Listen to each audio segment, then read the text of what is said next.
Hey, what's up, everybody? This is Joe Tossi from TechTables.com, and you're listening to the Public Sector Show by Tech Tables. This podcast features human-centric stories from public sector CIOs, CISOs, and technology leaders across federal, state, city, county, and higher education. You'll gain valuable insights into current issues and challenges faced by top leaders. Through interviews, speaking engagements, live podcast tour events, we offer you a behind-the-mic look at the opportunities top leaders are seeing today. And to make sure you never miss an episode, head over to Spotify and Apple Podcasts and hit that follow button and leave a quick rating. Just tap the number of stars that you think this show deserves.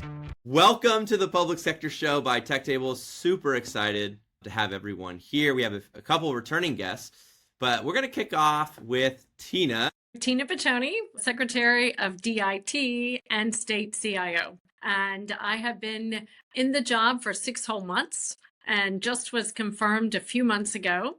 And came out of the private sector. Thank you. Came out of the private sector. So Google, AT&T, Fidelity Investments, and RTI. And this is my first foray into the public sector craziness. Love it. I'm sure Teena is she's just getting hit with a lot right now. And for those who are listening, because we go across state, local, K-12, higher ed, Teena is the state CIO in North Carolina. I know there's always a lot of acronyms. That would have been good to mention. Yeah. That's okay. It's okay. Yeah, no, I love it. All right, and we're going to go around in kind of my circle. So I'll go with Mark. Mark Wittenberg. I'm the Chief Information Officer of Raleigh, North Carolina. Okay, good. Let's get that off the table right away. And I've been in public sector for over 30 years. I'm not going to say the actual number of years, but been in Raleigh for 3. Ironically, I see we have JR, and I was the previous CIO for the city of Tempe in Arizona. Decided after a long, illustrious career there, stay home or go big, right? And so decided to move across the country and join my compadres in North Carolina and see what I could do here. But have, like I said, public sector, was an educator, been in computers for pretty much my entire life. But happy to be here, Joe. And Mark is a returning guest. Mark, the last time he came on the podcast, actually, Teena, you're going to love this because you were just there in Big Sky, Montana with Kevin Gilbertson and that whole crew that was there that came out. So thank you for returning, Mark. JR Sloan, one of our fan favorites on Tech Tables. I'm JR Sloan, CIO for the state of Arizona. Been in the role for about 6 years. And state government, I think it's 12, almost 12 exactly. Enjoying it. Spent the early part of my career, obviously in the private sector. Grew up around both enterprise applications, but a lot of call center technology. And so that's where I'll say cut my teeth on things like but with call center technology, it integrates to everything. So I think that's where we had to interoperate not only with learn networking, learn applications, learn databases, learn all the stuff. Provided a great foundation, as well as in the roles that I had, got to talk with a lot of customers, and that was, I think, key to enabling me to bridge the technology and business gap. Love it. Joe. Awesome, Joe. Great to be here. Thank you for allowing me to be on the panel. So Joe Durante, I'm the Chief Technology and Innovation Strategist with Dell. This is my second go-around with Dell, and my previous roles, I'd been in leadership roles in cybersecurity, enterprise software, modernization. But what drew me back to Dell was Dell is making an investment in public sector, and they have a really strong fascination with collaborative learning with state leaders and city leaders and education leaders. And we have, like I mentioned earlier, we have ex-state CIOs on our team, business leaders, and we're here to just partner with state leaders and, like I said, city leaders. And our motto is stay curious, stay connected, and continue to innovate together. And that's what we're trying to do, right? You need that close cohesion. And I'm so happy that Dell's made the investment in public sector, and I'm happy to be here. Yeah, thanks, Joe. No, appreciate you. Jonathan. Jonathan Feldman with Wake County, North Carolina. We are the capital county for the state. Fun fact is that the state of Delaware, we actually are more populous than the state of Delaware here in Wake County. I got into this business from the time I was a kid, when I was spending all my time with TRS-80s and Apple IIs, and my father said to me, "Computers are very nice, but you're never going to earn a living." So I then went to cut my teeth in the commercial sector in New York City and worked for very large organizations, which was a fantastic background in terms of going into local government later, because I realized how little bureaucracy local government had compared to very large multinational companies. So just a little perspective for y'all. Spent some time in professional services, chiefly serving law enforcement, military, hospitals, and banks. So really small stakes. And then transitioned back to government. And I've been in service to North Carolina for almost 21 years, 2.5 of which have been as the CIO of Wake County. I was previously the CIO for City of Asheville. Love that. Love that. So we're going to kick off the first section, talent and culture. Teena, we'll start with you. You've been building a new team out in the state of North Carolina. Always fun building teams. One of my favorite things to do. Tell us about your approach to recruiting world-class talent for your mission. Yeah, the one thing I wanted to do was coming from the private sector, it gives us a different lens. And so I wanted to bring in a world-class team that had that lens and just a different approach. So I went and hit every resource I knew and asked if they would come join the most insane job that they had ever had, but it would be the most fun, the biggest data set, and the most opportunity they would ever have in their whole career, but they would not get paid quite what they were. So I convinced someone to leave SAS and come over to run our AI, which was Isa. I convinced our CISO to come from RTI. The head of privacy came out of RTI, and we're about to announce the head of our communication department, and they came out of Meta. So I've been able to attract talent by literally giving them problem sets that they would just never see in the private sector, because in the private sector, we have just a lens of where you are. Here, you have the whole state, you have other agencies, and being able to learn, get excited by it, and then learn from other states, it is a huge playground. So that is the hook that I'm doing. I have a lot of people that could retire tomorrow. And so not only am I approaching that talent, I'm also starting apprenticeships to where I'm trying to pull in younger talent to be able to get the experience and then stay with us, whether it's for 2 years or 5 or however long, but pulling in that younger talent as well to be able to help us. So we just inked a deal with the Carolina Cyber Network and did a MOU that we are going to take 10 interns and an immediate 2 apprentice, and then turn that around and do it again next month. So we're going to keep a continuous pipeline just for cyber that way. And then, as I told him, you can go out to every county, go to Wake County, go to Cary, go to Raleigh, go anywhere you want. Just come through our front door and I'll figure out how to get you a job. So that's how I'm approaching it, having a ball doing it. You could send them to Ryan Murray in Arizona too, right? Maybe they would then come back. Real quick. So you said you're going out, you're getting these world-class people, but I know it's not cold. Can you talk about like the relationships that you formed before that enabled you to go recruit the people today? That is correct. And those relationships have lasted the test of time. And it's people that I've met in the industry. It's people that I've worked with, and really going out and cultivating and saying, look where I've landed. This is a great place. Come with me. And it's getting that excitement and getting the hook in. I love that. Hey, JR, real quick, can you speak to, you were in the private sector before also, and then you made the transition and you went out and were hiring some folks also. Could you talk about how those relationships before have just benefited your state run for the last 12 years? And I'll say, as Teena was telling her story, like a lot of that resonated with me. Like how I got to the state was that the state CIO at the time and his deputy had worked for me in the private sector, and they approached me and invited me, offered me a problem that was very interesting to me, and that's what got me to make the jump. The other element that I love that Teena shared was not only is she has a strategy to bring in talent to jumpstart some significant problem solving, but she's also bringing in talent that's going to stay. The reality is that some of those, we'll say, big hitters that you can win, you're not gonna keep them for 10 years. You might get 2 if they're really interested and the problem is still around. You get 5, and that's, I'll say, for us as CIOs, we also know that is if we last that long. There are multiple things pulling on this, and yet I'll say I've enjoyed being in state government long enough to see that layer of continuity, the people that really hold it together and keep it going, is vital. But the cultural changes that Teena is bringing in are critical components. And so I got to travel that journey being brought in by the former CIO, and I got to state government. And I honestly, before I got to state government, and Teena, you might have had these conversations with some of the folks you were talking to, like, why would I come do that? And isn't that where people who can't get it done in the private sector go? What's there? And when I got into state government, I just found there was a lot of smart people, very talented, passionate, and they had not just a vision but a mission that was meaningful. And that's what I've connected with in being in government, and that's what keeps me here, is that there's a meaningful mission. I can see how my work impacts not only the people that I get to work with, but the agency partners that we get to work with, and ultimately they're serving the people of Arizona and improving the services they have access to, which ultimately should improve their lives. So that is the exciting part. Now, bringing talents, like as Teena, I think, well articulated, you have to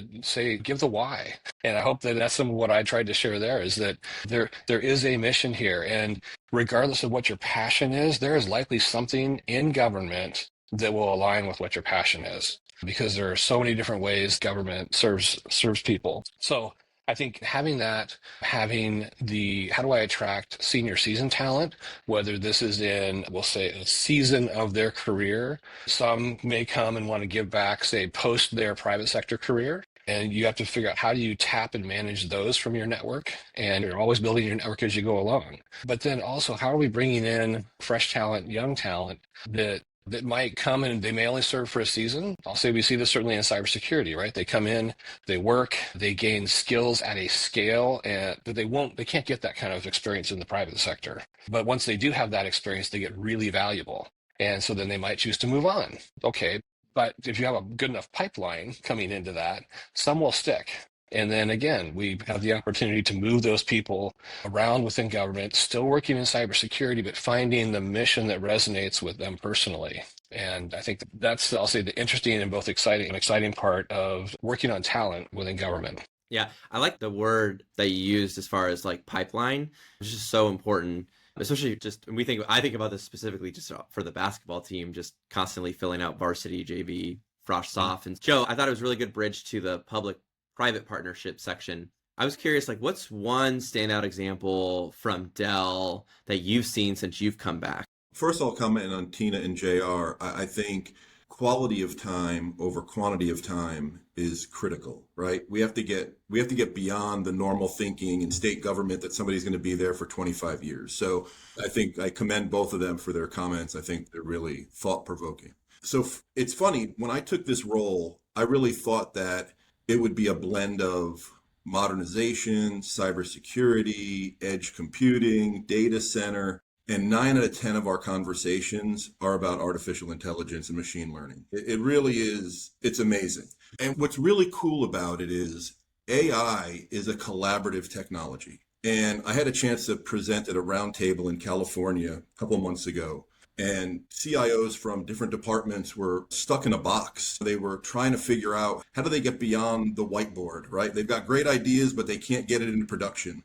And we had conversations with them about, you maybe go across the row and go start interfacing with the Department of Transportation or the Department of Motor Vehicles or Parks and Wildlife. And that was a discussion. We had a discussion for an hour.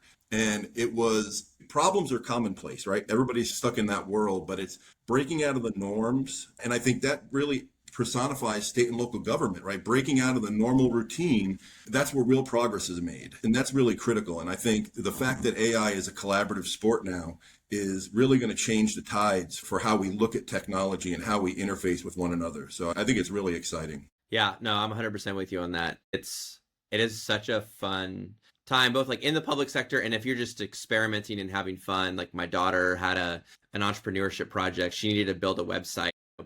Back then, he was like, hey, go to Wix or go to Squarespace and go build a website. In 3 hours, we spun one up on Replit, or as the cool kids call it, Reply. And it's just such a fun time. So, Jonathan, on one of the podcasts that you were on, you had mentioned this phrase, and I was curious around how you identify candidates that you said have a genuine heart for the mission during your hiring process. Can you walk us through, how do you identify that? How do you find that in people? First of all, I think Teena touched on it, right? It's folks who find these problems interesting. If you don't care about housing, if you don't care about public health, and then we're going to pay you less, somehow you're going to self-select out. And I actually think the salaries being lower in government is not a bug. It's a feature because it selects out the people who don't really want to do it, right? Because you can go make money anywhere, and that's fine. There's nothing wrong with turning a profit. There's nothing wrong with making money. If what you want to do is have an impact on the world, this is the place. And so I find that too many folks in local government start interviewing for IT leadership roles as if they are IT technical roles, right? And they're not. They're leadership roles, right? If you can't partner with people, if you can't sometimes admit that you're wrong, if you can't learn, if you can't grow, if you can't negotiate, you're going to have a problem, even if you're brilliant technically, right? So it's those people who I seek, and it's those people who tend to rise to the top, right? And I think that is true today at Wake, that I am very blessed that I took somewhat of the approach that Teena took and did some outreach and recruiting, but I also had fantastic candidates internally as well, right?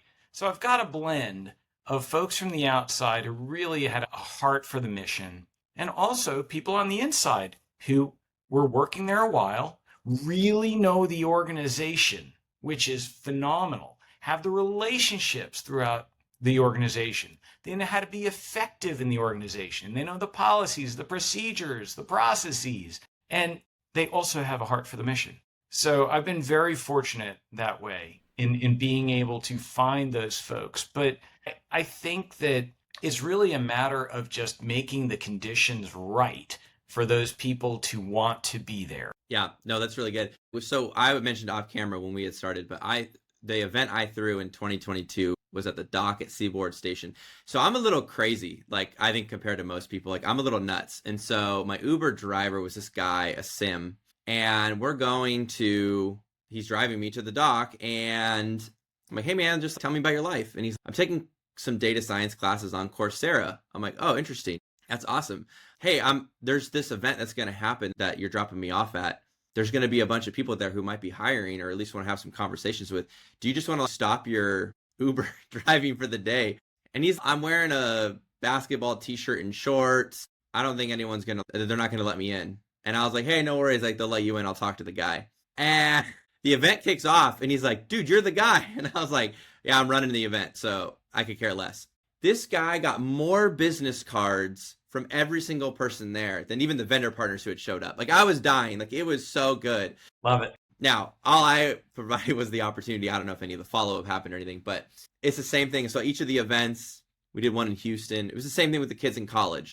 Hey, there's a bunch of people in this room. If you're a CIO, these kids are thinking about private sector. You want them to think about public sector. Take out your business card and go give it to them. But I love that because it's like trying to identify talent on both sides of the extreme. You need some senior level folks, but finding folks at the other side of the pipeline. So good. Okay, Mark, do you know this first question, where I got this from? Do you even remember this or no? I don't even remember this, but it's a really good question. And I remember it was like one of the first things I did here. Yeah. So actually, why I'm laughing is, so I got this private community called the Collaboratory for senior level folks nationwide. Mark was a guest speaker on it one of the months. So I pulled the transcript. JR has been on the Collaboratory. So I pulled the transcript for Mark's and I was like, oh, you know what? This is a really good one. So Mark, you had mentioned shifting the departments from customers to colleagues and partners. How is the language, just tweaking the language, transformed the team's culture and how you engage the city? It's been interesting to just listen to the different conversations because I've heard collaborative sport, I've heard partnership, and language matters. And when you say customer service, of course we want to provide customer service, but I also think it implies this hierarchy, right? I heard Jonathan say, sometimes you're wrong, and there's this philosophy, the customer is always right. Sometimes the customer might not have all the data needed to make a right decision. And so one of the first things I did was just flip the narrative, and we actually chose this core philosophy of being the partner of choice. And by becoming a partner or a colleague, suddenly you're a peer and you're walking alongside somebody that has a challenge. instead of potentially fighting with them because it's like somebody's got to be right and somebody's got to be wrong. It's no, we can work on this together and come up with the best solution. And honestly, the story that I tell, it was a public safety. A vendor had done a fabulous job of making a sales pitch, and public safety came to us and said, hey, we just need some firewall holes for this huge technology we're going to deploy. And it's, let's wait. So by waiting, immediately we're seen as this roadblock, right? And so actually public safety is, you're not providing good customer service. And I said, let's change this. And so I talked with the chief and I said, let's partner on this. And by partnering, we were able to look at the contract, find some holes in the contract, but then also we knew there were going to be some questions from the community, questions from the council, prepped the chief on those questions. They came up and immediately we had those responses. But by working together, we were actually able to successfully deploy this technology to the community. But it was much better because to me, it built some trust with public safety, with the department, and also showed them as a partner, as a colleague, as a peer, this is what we can do, and we can ask the right questions. And at the end of the day, we have a success that we can all claim. And nobody was right or wrong, but it's about building that relationship. And it's funny because, again, I'll start with that language does matter, and changing that one simple core philosophy has actually transformed from being firefighters and just whack-a-mole, what's the next problem that we're solving, to understanding strategy and understanding business outcomes and walking in their shoes, because I don't know police business and they don't know IT. So together we can put those two together and work through those issues. I love that. Okay, so turning the corner for modernization and AI, I actually, based on how you responded, Mark, Teena was smiling. And so I want to jump to Teena. So Teena, when we talked, it was so great because I was sitting at Infotech Live, like in the back of a outside area, and Tim, the state CIO in Nevada, so he literally walked out with his breakfast and he's like, "What's up, Joe?" I was like, "Hey, what's up?" He's like, "Who are you about to talk to?" I was like, "Teena from North Carolina." He's like, "Oh, I gotta say hi." But when we talked, you had mentioned about the procurement times. And I loved this because I think someone had told you, I don't know, 9 months, 12 months, something like that. But you want to compress the amount of time, right? Especially like state CIOs don't even have that much time, but you really want to compress it. Could you just maybe highlight that story and maybe some of the lessons that you want to bring in the public sector? Yeah, so we have to run at the speed of business. We can't run at the speed of government. It just doesn't work. It doesn't work for vendors. It doesn't work for us, if you think about it. And it certainly doesn't work, especially when you don't have a budget in North Carolina. I'll leave it at that. But when you think about it, how do we do it differently? That was a plug to our fellow senators and representatives. But anyway, if they could get money, that would be awesome. But as we look through it, how do we do it faster? So the first thing I said was no procurement can be longer than 3 months. And then I wanted to 45 days. And everybody sits and waits on the procurement. I'm like, what are we doing? We have to be proactive. I want a list of everything being procured in the next 9 months. And we're going to go negotiate every contract. We're going to go drive the price down. It's a matter of looking at value. It's not a matter of price. It's a matter of what they can bring to get the best value across the state with the biggest impact. And then when you think of state contracts, we're doing a disservice to everybody if we sit there and hold it all into the last second. So I'm looking at how do we do it proactively? How do we look at things differently? I brought in an apprentice that's actually helping and using students to change the procurement process because I need us to rethink possible everything. And so getting it to 3 months to 45 days is going to make everybody want to use us and not be forced to go through us, but want to use us because we can be quick, we can be efficient, and we can get a better price.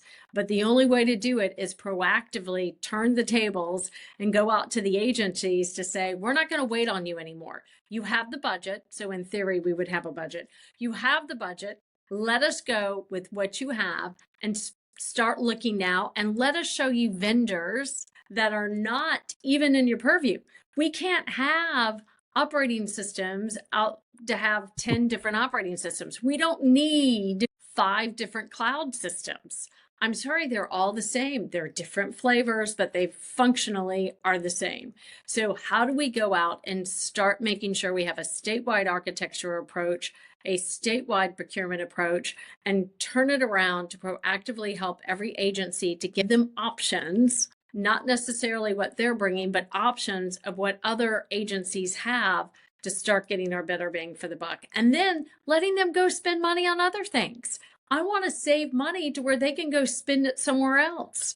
So that's what I'm turning procurement around. Procurement has to meet with me 3 days a week. As I keep saying, the meetings continue until we actually get it right. So 3 days a week, I drive my team crazy. And by the way, I start early. So that means the call starts at 8:30 and I like it in person. So everybody's hoping to solve this problem faster now. They're motivated. I love this. Mark, Jonathan, are you guys collaborating with Teena, like supercharging the firepower that the state of North Carolina can get? Absolutely ready to partner. Yeah. Go ahead, Mark. I was going to say, Jonathan nailed it. We are the great part is Jonathan mentioned that Wake County, so Raleigh is the capital, Wake County is the county seat, and then, of course, the capital city as well. So we need to collaborate. Absolutely. Love that. Love that. JR, I wanted to jump to you. So Joe took some notes from a recent keynote. I didn't even tell you if I could use them, Joe, but hey, they were good notes, so I'm using them. If you send me notes, I might use them on a podcast. So and correct me, I might be wrong, but I was reading his notes. His notes had mentioned that about Arizona's GenAI pilots. And I'd love to hear more about the process of how are you identifying success? How are you prioritizing those outcomes? How are you mapping those AI capabilities across Arizona? I know you're in a federated state, and I know it's tough with, I don't know, what is there, 130 agencies? I'm just trying to remember this off the top of my head. Give or take? Is that not? That's pretty good, right? I interviewed a lot of people. That's not bad. Yep. Yeah, love to hear your thoughts on that. Yeah, and I'll say the scope of those agencies, right? We've got at one end, I'll say like our Department of Corrections, Department of Economic Security, right? 8,000, 9,000, 10,000 employees, down to one of my favorites I reference is navigable streams, which is one guy. So you have quite a breadth. And obviously in the larger agencies, they've got more resources, they've got more talent, they have bigger, more complex business problems that they need to deal with. And then we need to serve across that spectrum. But to your question of Gen AI, I think all states we poked our head up one day and there was this train coming, but a train was filled with opportunity, right? And the choice was either you could stand in front of it and get run over by trying to stop it. You could watch it go by and wonder what it was about, or you could get on. And we sought to position ourselves to really get on and start to take advantage of it. But as I looked at this, I know a lot of the discussions, whether from a security perspective or business perspective, is you can't get through a day without AI coming up multiple times. Every product that you have deployed now has AI popping up in it. Every vendor who's coming through to talk to you is going to talk about the AI components of what they're doing. And I always, in a lot of conversations, I will go like this and say, look, we've been doing AI for 25, 30 years, but there are some new and different things specific to generative AI.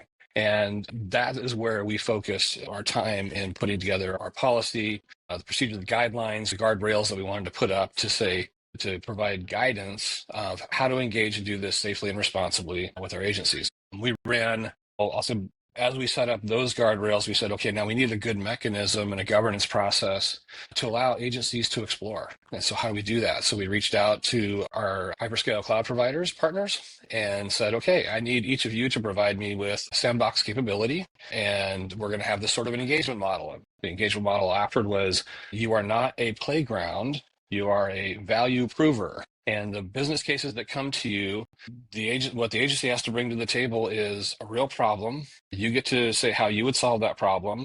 They need to be willing to say, if you solve this problem, I'm willing to move forward and have budget to move forward. So with that set of criteria, we then put together it's a questionnaire that they go through. So for any solution or problem they're looking to solve and they think they found a solution for it, they will fill out this questionnaire that covers things like, tell me what the business problem is, tell me what the value of solving this problem is. Have you looked at what data is necessary to solve this problem? Do you understand the classification of the data? Do you know where the data is, the quality of the data? Where are they in their own implementation of policy and governance around this process? How have they considered the cybersecurity aspects? And then that questionnaire then comes to myself and it comes to Ryan Murray, the Chief Information Security Officer. We review it. We're going to go back and forth with a couple of questions. We've approved more than 15, 20 different use cases through that process.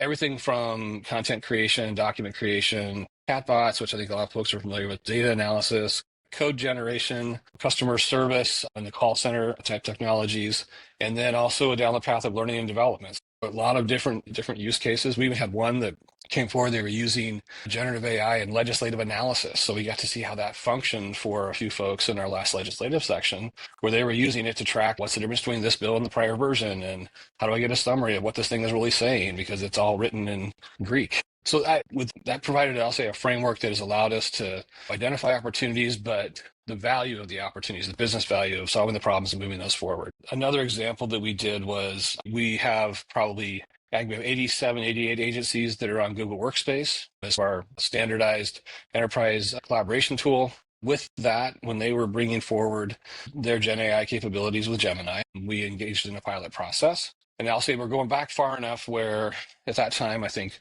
both Google and Microsoft were positioning those as a pay-for service. And that's obviously it's changed since then. But because it was going to be something that's cost money, I said, we don't just tack it on and say, here's your bill. People need to know, why would I use this? What do I use it for? How do I know that I just don't have people messing around? So we ran a pilot process. We had about 250 people involved across a dozen agencies. They spent 60 to 90 days working with the tools. We ran lots of training programs, had lots of office hour type sessions for them. And over that, we learned a number of things. There are roles that you probably wouldn't turn this on for because they're just not going to get the value out of it. But for those for whom it did have value, it was saving them on average 2.5 hours a week in whatever they were doing. Some did more. And the other lessons we learned is this isn't something you just turn it on, you get that productivity immediately. You have to work with it. You have to practice it. We all have these ways that I'll say, get through our workday with the things that we have to do and the habits that we have. This is a new habit that you need to form and invest in and build on to then have this, what you would largely refer to as, it's a junior digital assistant. It is smart in some ways and not smart in others. And as you use it and use it well, it gets smarter. So that's, I'll say, a quick overview. But again, we really sought to say, how do we bring these capabilities to help make people more productive? It's gotta do that, because ultimately business value is how we're going to move it forward. Two things. One, could you share that AI questionnaire with me? Could you email that? Okay, thank you. Only because right now the short answer is so many people have so many questions, and I'd love to see just what you and Ryan put together, JR. It'd be amazing. The second question I have is, did you have a chance yet to document any of the lessons learned from all those conversations that you've had around the questionnaire specifically? I'll say it's in the process. I have the dialogue. We work it to a point where we feel we can approve it. We send out, I'll say, an official approval letter saying that you are approved for this use case with this classification of data. However, if you depart from that use case or the classification of data, if anything changes, you got to come back, right? Because at the end of the day, we're seeking to enable the business, but while enabling the business, we have to protect the data. And that is, obviously it's very high on Ryan's list. That's what he's there for. But if it's a bad day for Ryan, it's not a good day for me either. We are definitely tightly partnered on how we approach that and ensure that we don't allow folks in eagerness to, say, jump to a concussion. Love that. Joe, I'd love to hear from you just around, you can now see Dell's portfolio of everything that they've worked on the last 2 or 3 years that's coming to market, pilots, what you're trying to scale. What have you seen that's been most attractive to, it could be private sector, it could be public sector? I'll tell you, we talk about AI as an opportunity. And so we're seeing AI as an opportunity. And the conversations that I've had in the last 45 days with police departments and emergency management systems has been unprecedented. Everybody is talking about predictive policing. They're talking about consolidating all the different video feeds that are in the city center. They're wanting to build out their real-time crime center. And it's really exciting. Like, these are police chiefs that are invested in not only the goal of, and JR just said it, and about data, right? The data is like, how many different video streams are these cities dealing with? Dash cams, body cams, traffic cams, public and private cams, right? So they're trying to centralize that, give them one pane of glass, And the goal is to eventually bring in agentic AI to do behind the scenes problem solving so that they could assimilate where all these crimes are taking place. And these are, like I said, these are conversations that have just happened within the last 45 days with 20 different cities in California and Arizona and Colorado. And what's exciting about it is a lot of these police departments have 4 days on, 3 days off. And a lot of the officers come back into the office on their days off to do all the administrative work. And so one of the police chiefs said he wants to bring life work balance back to the police station, right? So he wants to give his officers a true 3 days off. And the way he wants to get there is by bringing artificial intelligence into his station. So I think that's been, just in the short term, that's been a tremendous amount of conversation. And we're there as a coach, right? We're there to help them through the process. But it's a hot topic right now, and it's exciting. Yeah, anything in public safety is always, I think I've interviewed some folks, I'm thinking the CIO for, Mark, you would have met him there in Big Sky, the CIO for the San Francisco Police Department. There are some things with technology that you would love to do, but policy, it's just out of your hands. And so that's the reality of public sector. But it is an exciting time. And just for, I think just the creativity and excitement from a lot of folks of, hey, how can we solve these problems now? There's some new tools. And they're leaning in, right? They're leaning in with the idea. They're not, like JR said, you're not standing on the sidelines. They're like, what do I need to do for a better outcome? Which is really nice. Yeah, no, it's great. So Mark, back in March, when you came on the collaboratory, you were talking about, you had just did an hour presentation on AI to Raleigh City Council. What's the update since then? What worked? Any lessons learned? You're here, you're still alive, so it must have gone well somewhat. Yeah, give us an update. The first thing is, it was supposed to be a 20-minute presentation to City Council that turned into an hour. It's, hey, can you do a presentation and explain AI to the City Council along with impacts and challenges and use cases? And you got 20 minutes. It was like, oh my gosh. And as any good presenter, I figured that council was going to head to public perception. How is it going to impact the community? Bias, our poor choice of using Skynet as the project name for all you Terminator fans.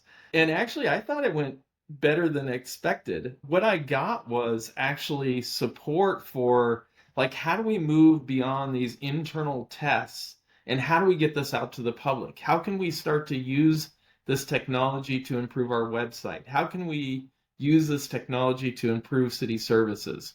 Joe had this perfect opportunity here because we've been actually partnering with Dell on a technology that they own called Claire, and we've been looking at kiosks and digital assistants. And so one of the things the city council is very interested, like, how can we leverage this new technology for our new city hall building that we're putting up? So I thought it went actually better than expected. But what I think surprised is I prepared all this information about all the challenges with AI. And the interesting question I got was, what's AI's impact to the environment? And there was concern from the council, like, how can we influence? We're hearing that these data centers are using a tremendous amount of natural resources, water, power. What can we do to mitigate those things?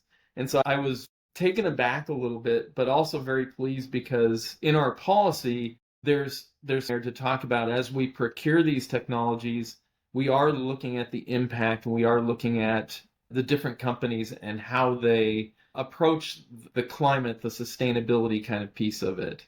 But like I said, I was really surprised because I was approaching it from this cautious, hey, we're testing the technology internally, we're eating the dog food first. And they're like, oh, we want to get this out. I don't know. The lesson learned is no matter how much you prepare in a presentation, it's going to go in a different direction with the sustainability. And then the second piece of it is I really thought the council was going to be reluctant to implement a new technology public facing. And instead, they're like, we want to get this out to our service portal as soon as possible.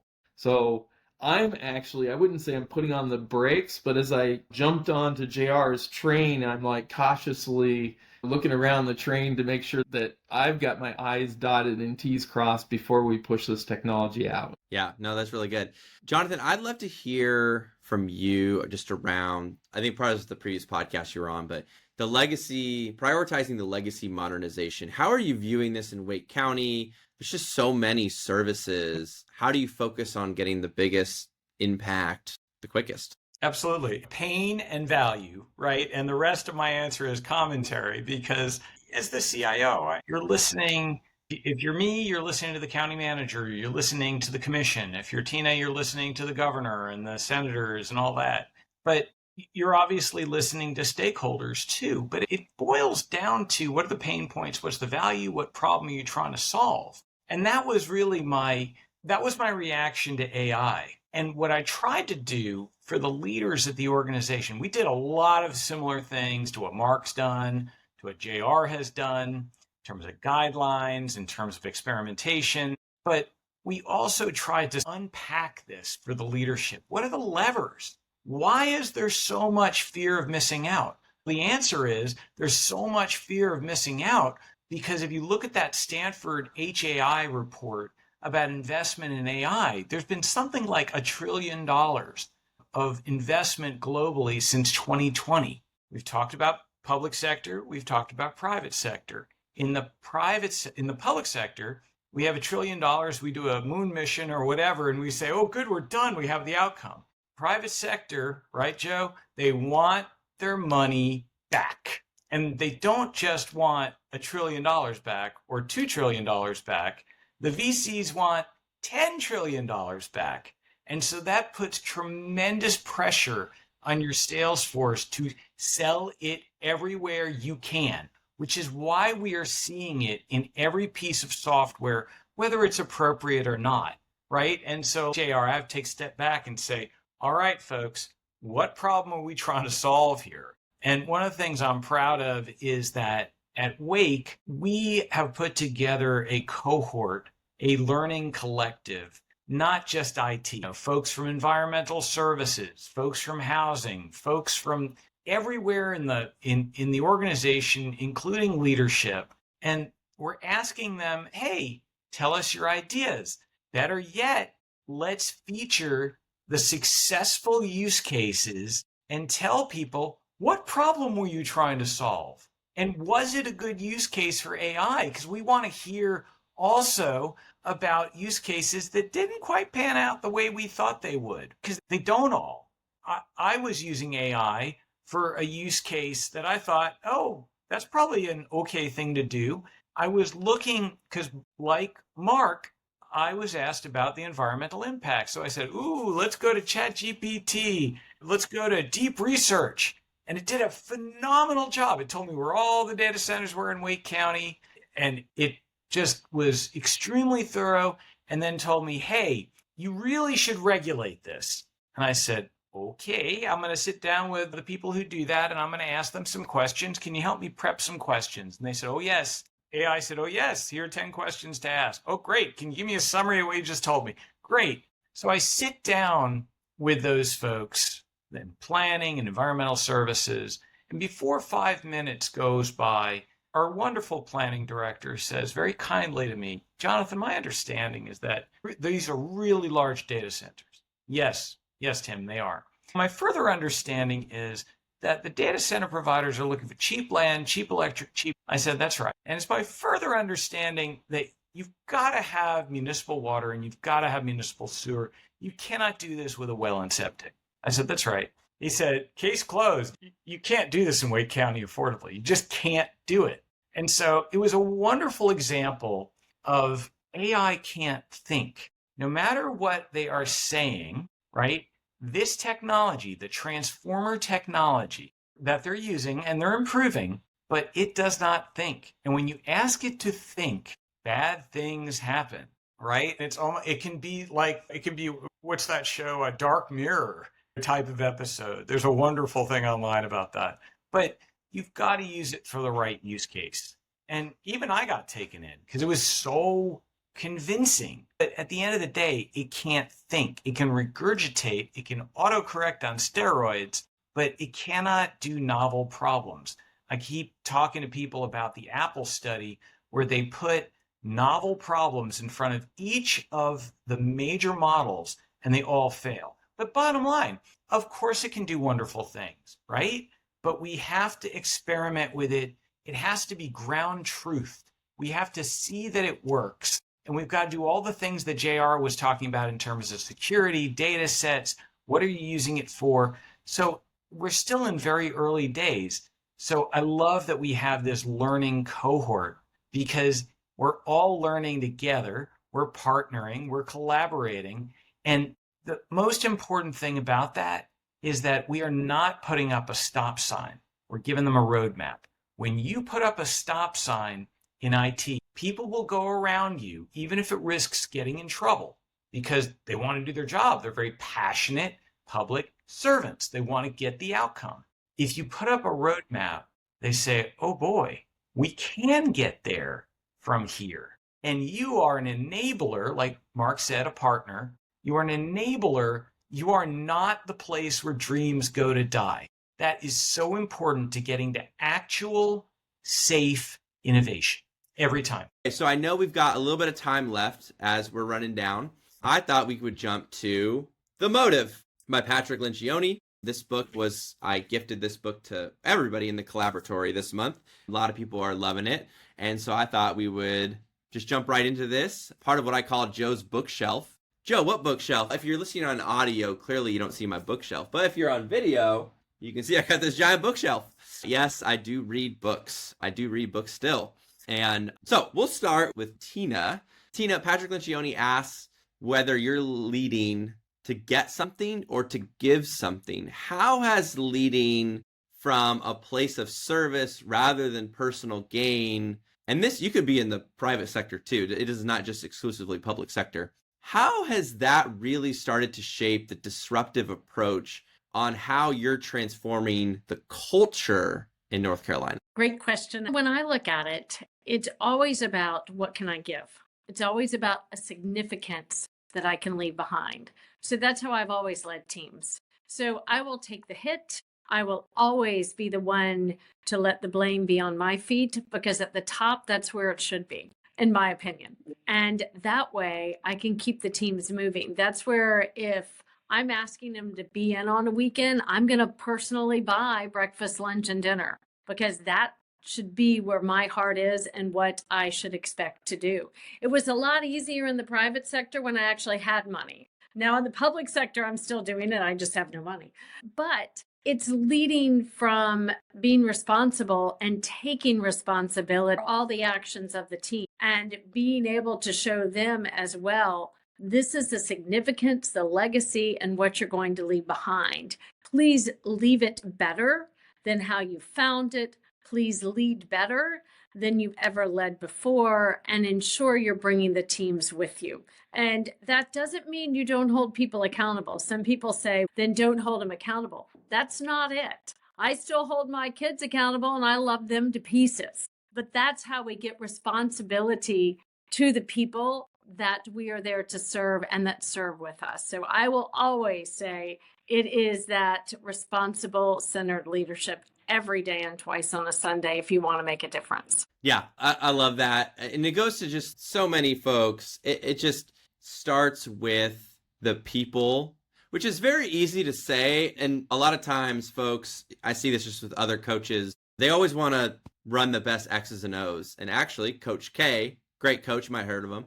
Coach K at Duke, formerly at Duke, he talked about how the players that we have, the ones that struggled the most were the ones that were just obsessed with the X's and O's. And the times that we really won big was when the team started to buy in with each other.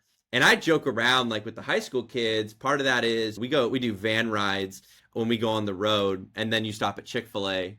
And there's just something about a van ride. Now, I made this joke. I think Jonathan and Mark, you guys would know him, Rob Lloyd. He's, I'd never get in a van with you. I'm like, okay. But it's a great team bonding. You get 12 high school boys into a van. You're driving. Whether you win or lose, and you just go have a meal, it just like the team gets better, the culture gets better. And then somehow you just start winning even more, which has nothing to do with the X's and O's in that. Mark, Patrick Lencioni talks about the 5 critical areas that leaders often neglect. I thought I would just list them in case you didn't read the book. Developing your leadership team, managing your subordinates effectively, having difficult, uncomfortable conversations, running great team meetings, communicating constantly with repeated messaging, How is your focus developed around your colleagues rather than just managing them as customers as you're really trying to drive this in Raleigh? It's so important, colleagues. And I'll just start. The IT is the people, process, and technology. And really, the people is where it's at. That's where it starts. Recently flew, and you know how they always say, if the oxygen masks were to deploy, first of all, stop screaming. But then the second one is you put yours on first before you assist others, small children, people acting like small children. And the whole reason is because when I came onto IT at the city of Raleigh, I really had to develop the people first. You have to develop internally your IT resources before you can start to assist the customer and assist the departments. In my first 6 months, my leadership team, I had 2 interims that had been interims, one up to a year, which is just crazy. And so filling that leadership team and then teaching that leadership team how to think strategically and how to work as a team. Teena mentioned going out to lunch. It's going out and getting away from the grind and getting away from the office, getting off site is so important. And we all got to know each other because once you start to build that relationship and get to know each other, it's much easier to have a crucial conversation because you have something from which to build. So I think that's one of those big things. And then the other thing, we had a 22% vacancy rate. And I believe that vacancy rate was just a lack of strategy, a lack of direction. And also, we're all in this for the money, right? Wait a second, I think we've determined we're not in this for the money. We're in this for public service, right? And so you have to make the connection for people of what are you specifically doing that's adding value to the organization, but ultimately adding value to the community. And so making that connection was just critically important, is for people to understand, why am I here? And if I'm not here, what happens? And then building that shared vision, which is, it's not my vision, it's our vision that we developed together. And when you develop something together and build that shared vision, all the rest of it just falls in line. I know that we aspire to be the kind of organization that helps others and be that partner of choice. Awesome. Okay, so we've got Joe and Jonathan. I want to hear from both of you real quick, and then we'll finish the recording. Joe, you post a lot of leadership stuff. It doesn't have to be quite to the motive, but just love to hear, what's one leadership thought that you would love to leave with us? Could be around the teams you've built, the people, the relationships you have. I appreciate it. So I'm going to call out JR. We were having conversations with him and Ryan about our AI factory, and he was inspired to advocate for an Arizona AI leadership forum in Phoenix. So what was amazing was not only did he deliver the keynote speech, but most importantly, he was present for all the breakout sessions and discussions, extremely engaged. People were there from school districts, universities, cities, agencies, and we had over 100 people in attendance. That's the kind of leadership that we want to see holistically. Like, you want somebody to embrace what the idea of the moment is. And JR, he stayed curious, he stayed connected, and he was helping his peers innovate together. And they were all in on the entire process. And so that's, in my eyes, that's what true leadership is, right? Somebody who doesn't just come in and then gone. He was there, he participated. And for me, I'm able to replicate that now with other states and say, hey, this is what right looks like. So kudos to JR and his team, but they did an amazing job. And that's exactly what we want to see as technology evangelists. Yeah, JR, total stud. I can say that. The guy's been on the podcast 5 times, and we've heard a bunch of great stories. And I think the agencies actually speak louder. I know a lot of the agency CIOs, and they speak so highly of JR. Mark speaks highly of JR. And it's been fun to see him, especially the last 6 years, cross over between governor. I'd interviewed Governor Ducey at the time, and who was the 23rd governor of Arizona. And just to hear his approach to building out the state and JR and that team. Look, I think if you told people about our jobs without telling us about their jobs, we would probably say, I exist to have the difficult conversations that others won't have to advance the mission of this organization. And I think that's the core of leadership. And a lot of times leaders misunderstand that and they have destructive kinds of conversations instead of constructive kinds of conversations. But when you're willing to engage in being curious, but also making yourself uncomfortable, right? Like when I first came to Wake and I did my listening tour, like we all do, I heard some things about security that I didn't think were conducive to making our customers, our partners, believe that we're really on their side, right? Because there were some punitive things that were being done. So I sat down with our CISO, and she's very accomplished. Like Teena, came from the private sector immediately before, very competent. I didn't see anything technically wrong. Like we were doing immutable backups, all that stuff. But I sat down with her and it was uncomfortable. And I said to her, tell me why we are doing these things. Just help me understand. I didn't really want to ask her, but I had to ask her. And she said, oh, that's because the county manager told us to do that. And I said, which county manager? And it turned out it had been a long time ago. And I said, listen, I will ask the county manager whether it's okay to not do these things. And in fact, it was okay not to do these things. And she's done a beautiful job since in building what I call security engagement, like employee engagement. If you engage people and make them feel like they are part of the team and that they are the strongest link in security and not, as some folks say, the weakest link, you can do amazing things in terms of keeping your organization safe because it takes all of us. But that all stemmed from a difficult conversation and being willing to have that conversation. That's fantastic. I love that. With that, thank you for coming on the Public Sector Show by Tech Tables. Hey, what's up, everybody? This is Joe Tossi from TechTables.com, and you're listening to the Public Sector Show by Tech Tables. This podcast features human-centric stories from public sector CIOs, CISOs, and technology leaders across federal, state, city, county, and higher education. You'll gain valuable insights into current issues and challenges faced by top leaders. Through interviews, speaking engagements, live podcast tour events, we offer you a behind-the-mic look at the opportunities top leaders are seeing today. And to make sure you never miss an episode, head over to Spotify and Apple Podcasts and hit that follow button and leave a quick rating. Just tap the number of stars that you think this show deserves.